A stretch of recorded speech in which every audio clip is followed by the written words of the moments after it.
Okay, so last night rather, instead of emailing responses to readers and listeners, I just did a video, and just like this one, except I'm inside this time, and I had a lot of fun, and I think people enjoyed the video. I got some pretty good feedback, so I thought I would do the same thing again. I've got three more reader emails, and I know they're gonna be questions that you have too. I haven't read all the emails, but just from scanning them, we're going to talk about email opt-in forms and how to do that. Finding time.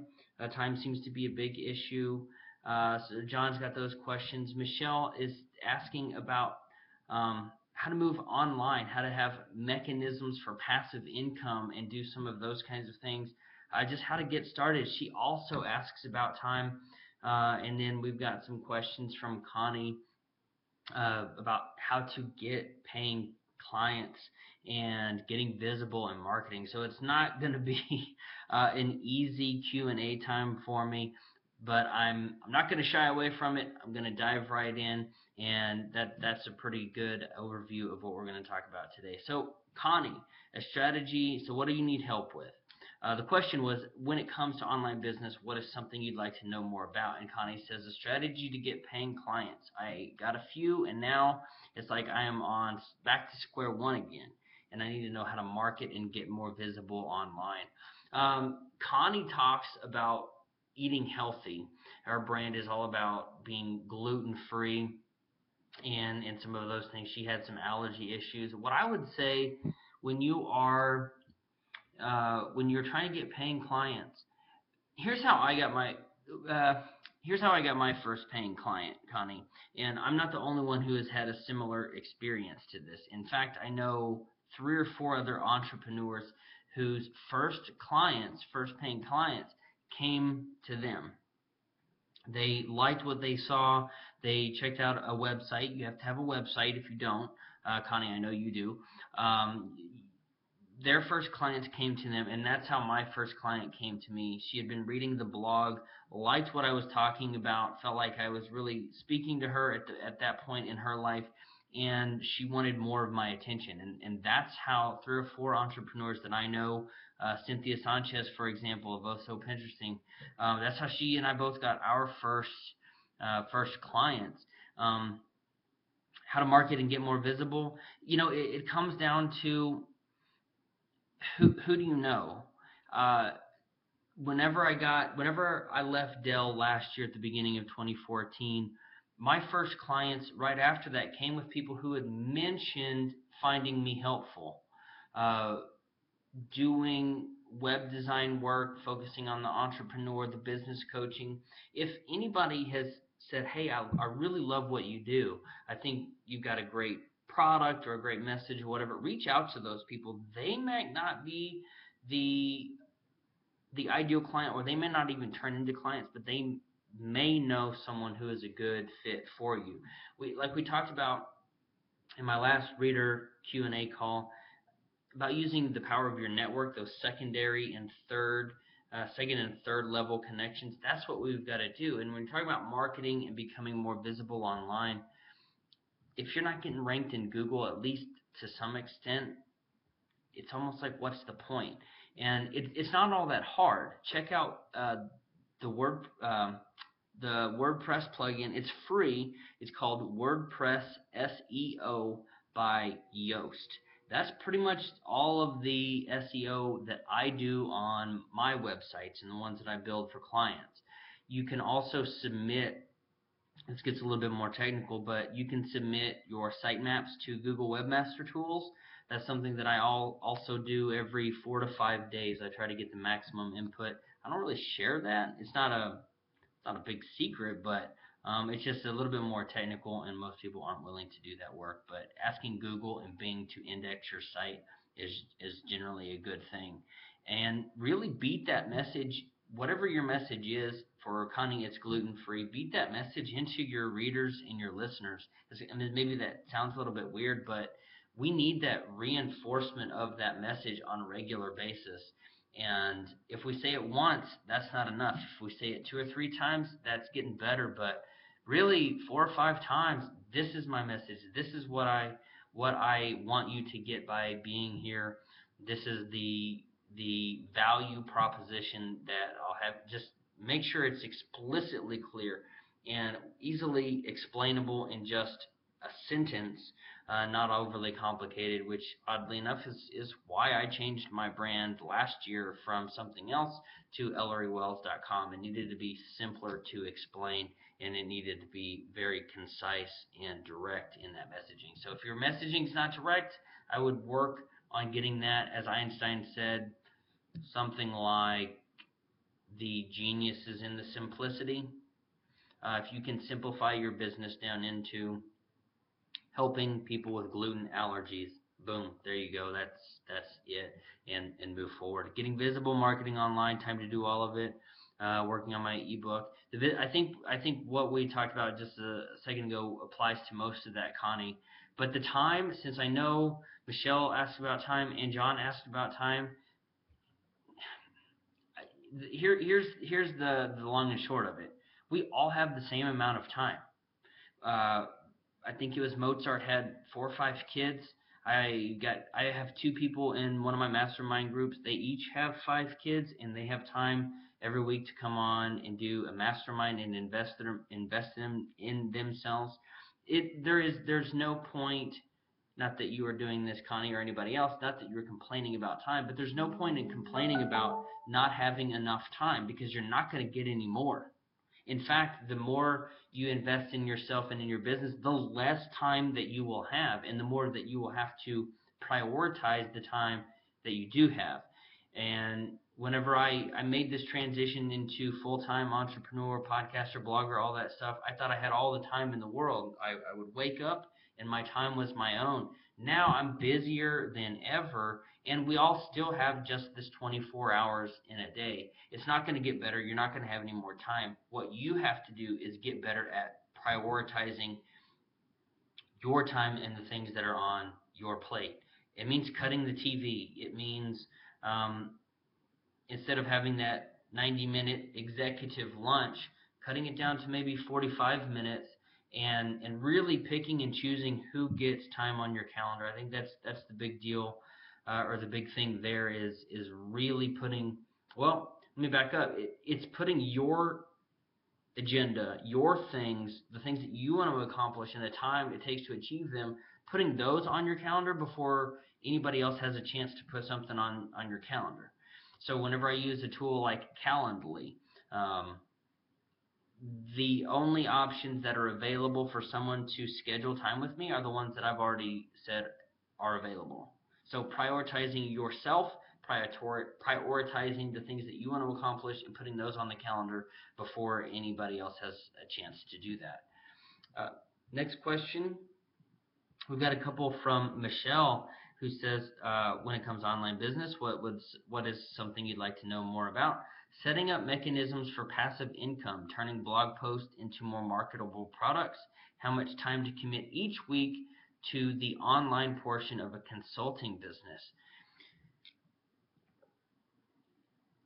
Again, we only have 24 hours in a day, and whatever your business, you've got to figure out ways that you can get something passive, get something automated, just pulling something out of the air. Let's say you're a mechanic shop.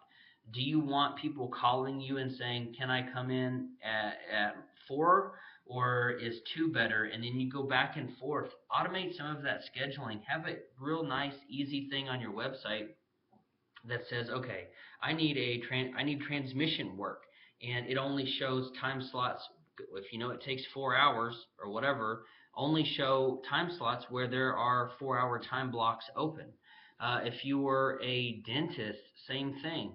Scheduling 70-minute meetings or 50-minute meetings. Automate some of that stuff that doesn't require a human interaction. It doesn't really build customer relationship to sit on the phone and mess around with scheduling. Make some of that stuff automated, and then send a follow-up email. Again, I love Calendly. I'm not an affiliate for them. I'm trying to become one, but I really love their service and would recommend you check that out. CALENDLY.com, Calendly.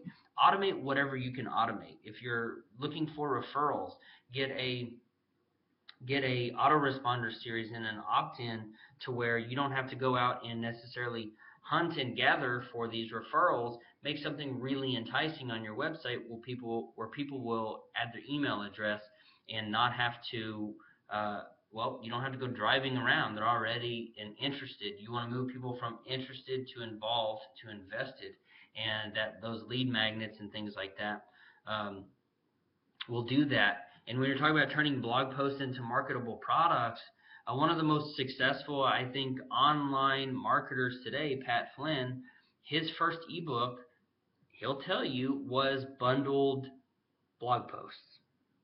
And people will pay for, if you want to pay, you don't have to. They could be just lead magnets, but people will pay for convenience. So they don't have to spend time rather looking through all of the archives of your website.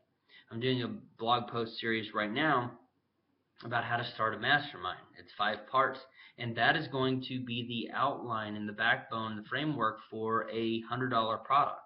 If you're curious, go to howtostartamastermind.com, howtostartamastermind.com, and right now I'm pre-selling those, and it's based on blog posts that I will expand on, add video content and things like that. It's all about repurposing, and big companies do it, small companies do it, but when we come to our own products or online marketing, it's not necessarily our first go-to thing, but we don't have to reinvent the wheel here, folks.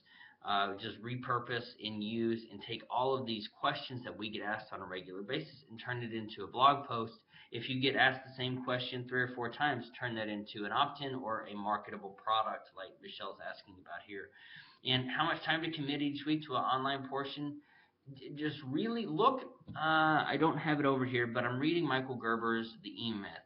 And one of the things that he talks about, and I've talked about it several times, is beginning with the end in mind and how that applies to your business. And I did a video a couple weeks ago. I don't know if it's on YouTube. It may just be on Facebook, but it's talking about how I outlined my business, and I realized that I want 60% of my monthly, yearly revenue to come from passive resources. And I looked at how I was spending my time, and I realized I'm not spending let's say 60% of my time building passive income resources. It was focusing on active income resources. And I knew then that my calendar and my goals were not in sync, and I needed to adjust those. So figure out what you want your business to look like. Figure out, if you're an older person, what your exit strategy is.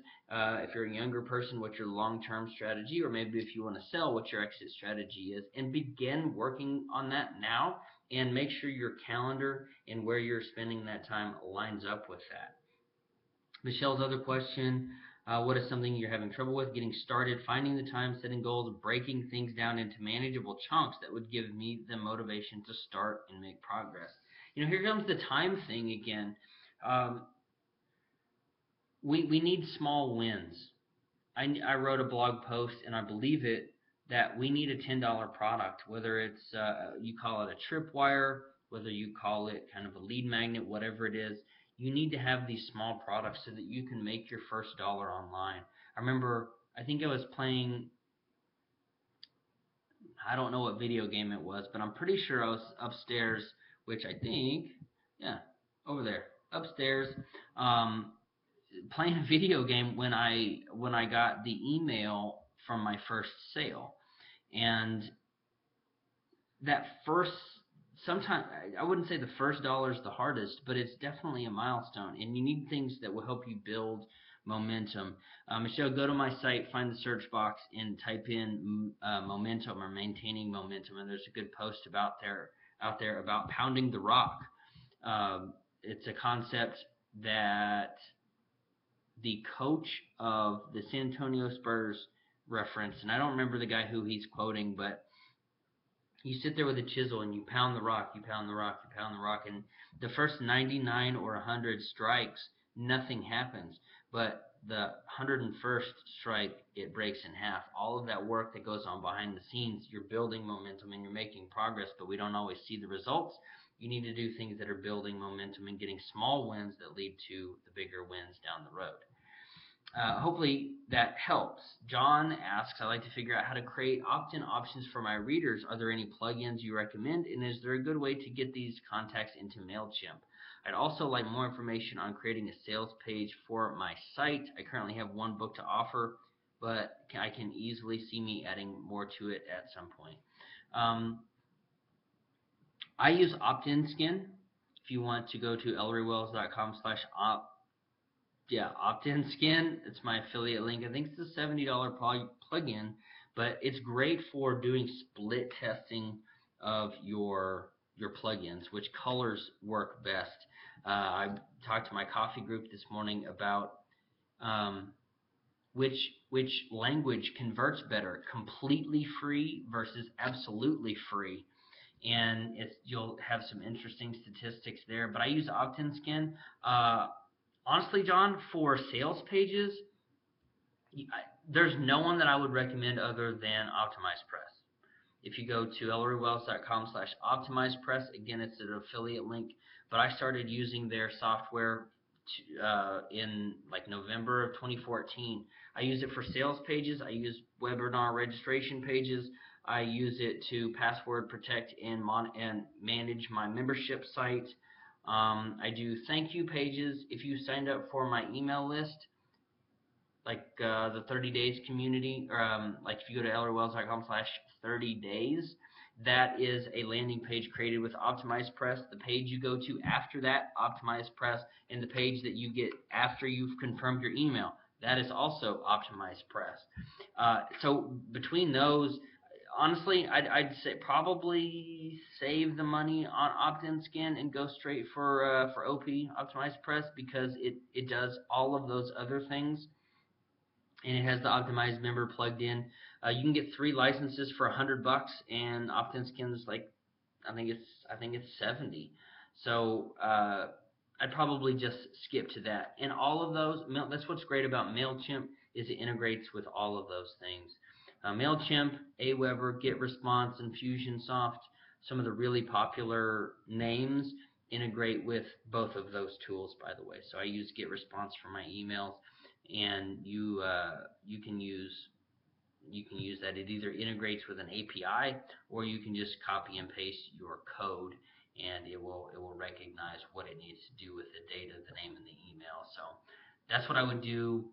Make sure that answers all the questions. If you can figure out opt-in forms. But by the way, don't use the one that's built into WordPress. You don't want people subscribing to your WordPress blog. Not only is it crap, you can't control the emails. They go out at the moment you hit publish. You can't control when they send. Plus, you can't export those emails or send people emails on your own. I don't think you're doing that anyway, John, but I saw that come up in another forum I was looking at before I started recording. Oh, that is my coaching client. I got to go. I'll answer the other question, John. Good luck, everybody. Manage your time well. And if you have any more questions, send them over. Ellory at ellorywells.com.